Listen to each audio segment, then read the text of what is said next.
Hayal kurmak bedava derler. Ama bazı hayaller vardır ki bedeli milyar dolarlardır.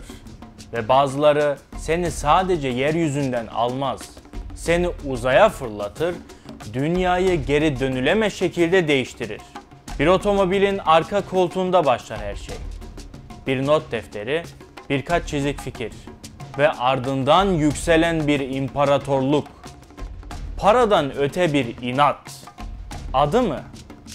Jeff Bezos.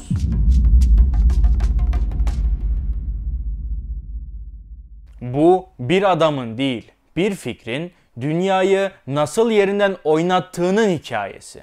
Kararlılıkla örülmüş, başarısızlıkla test edilmiş ve gökyüzüne meydan okuyan bir takıntının. Ve bu hikaye 1964 yılında New Mexico'nun sıcak bir sabahında başladı.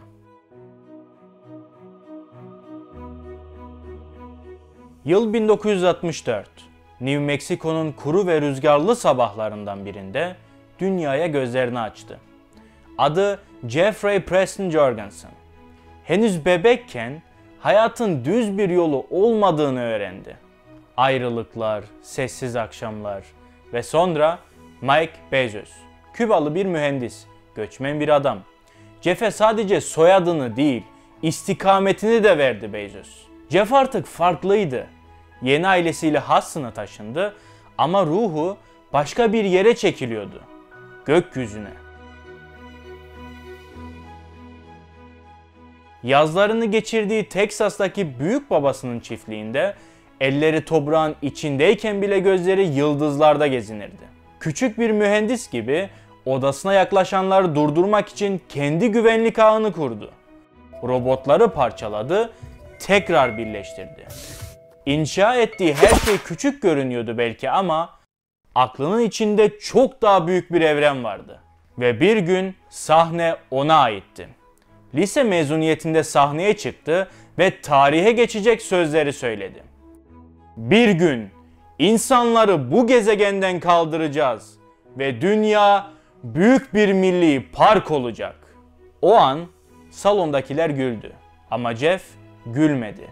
Çünkü o çoktan gökyüzüne yürümeye başlamıştı. Ve bu yürüyüş onu Princeton'a, oradan Wall Street'e ve sonunda kendi evrenini inşa edeceği bir garaja götürecekti. Diğer çocuklar sokakta koşarken o odasına alarm sistemini kurdu. Kravatlara değil, kablolara merak sardı. Bir çocuk düşün ki oyun arkadaşlar yerine devre tahtalarıyla büyür. Merakı onu dünyanın en zorlu üniversitelerinden birine taşıdı. Princeton. Elektrik mühendisliği ve bilgisayar biliminde çift dal yaptı. Sınıf birincisi oldu ama o sadece sınavları değil, zamanı da kodluyordu artık. Mezun olur olmaz yönünü Wall Street'e çevirdi.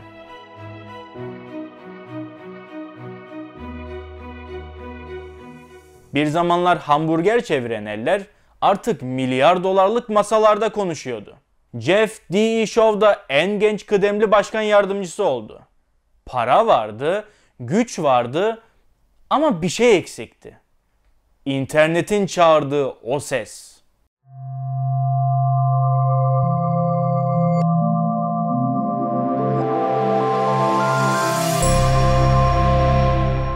Ve bir gün bir arabanın yan koltuğunda otururken karısına döndü ve sadece şunu dedi. Sürmeye devam et. Benim yazacak bir şeyim var. O anda Amazon'un ilk satırı yazıldı. Ve bir fikir dünya tarihinin en büyük dijital devrimlerinden birine dönüştü. Bu sadece kitap satmak değildi. Bu alışverişin, tüketimin ve teknolojinin tanımını yeniden yazmaktı. Ve devrim garajda başladı. 1994 yazı Seattle'ın sessiz bir sokağında bir garaj kapısı aralandı. Burası tarihin yönünü değiştirecek dijital nehrin doğduğu yerdi. Başta sadece kitap satıyordu ama o kitaplar sayfa sayfa bir çağı başlatacaktı. İlk düşündüğü isim Kadabra'ydı. Ama biri kadavra mı dediğinde geleceği gömeceğini anladı ve sonra dedi ki Amazon.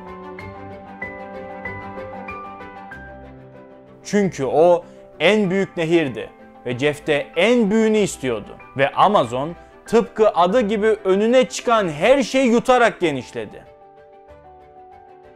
Artık bu sadece bir şirket değildi.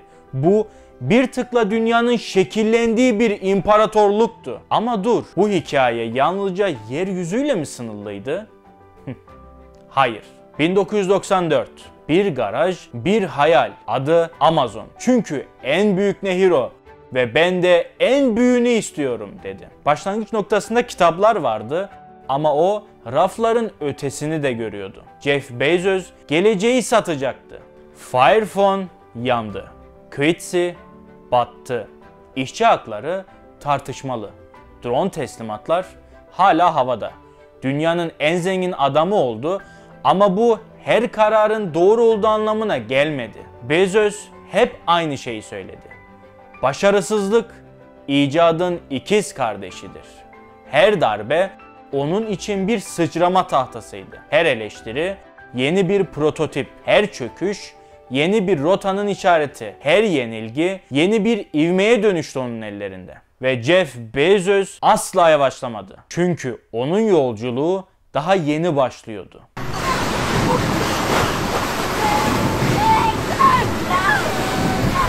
Peki ya şimdi? Jeff Bezos'un gözü artık yıldızlardaydı. Kitapların arasından çıktı, bulutların üstüne tırmandı ve sonunda bakışlarını gökyüzünün ötesine dikti. 2004 yılında çocukken kurduğu hayali ete kemiğe bürüdü. Blue Origin.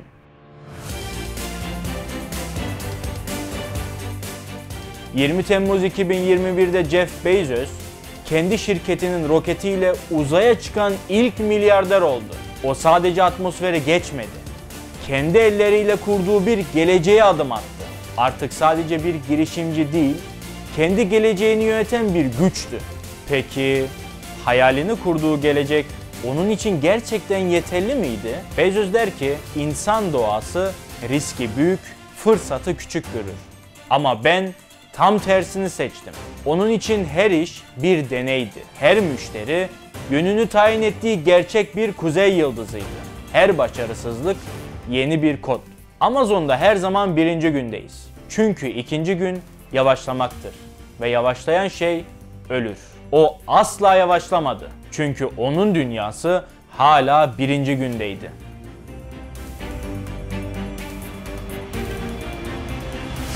Jeff Bezos'un hikayesi bir toprak izinden yıldızlara uzanan bir çocuğun kendi evrenini inşa edişidir. Bize şunu hatırlatıyor. Hayal etmek özgürlüktür. Cesaret etmek değişimdir. Vazgeçmemek başarıdır. Unutma, en büyük başarılar en büyük hayallerle başlar. Ve yıldızlara bakıp ben de oraya ulaşabilirim diyen herkes kendi tarihini yazabilir. Garajda başlar, geleceği kodlar, uzaya çıkar ve sonunda sana şunu fısıldar. Tükettiğinden fazlasını yarat.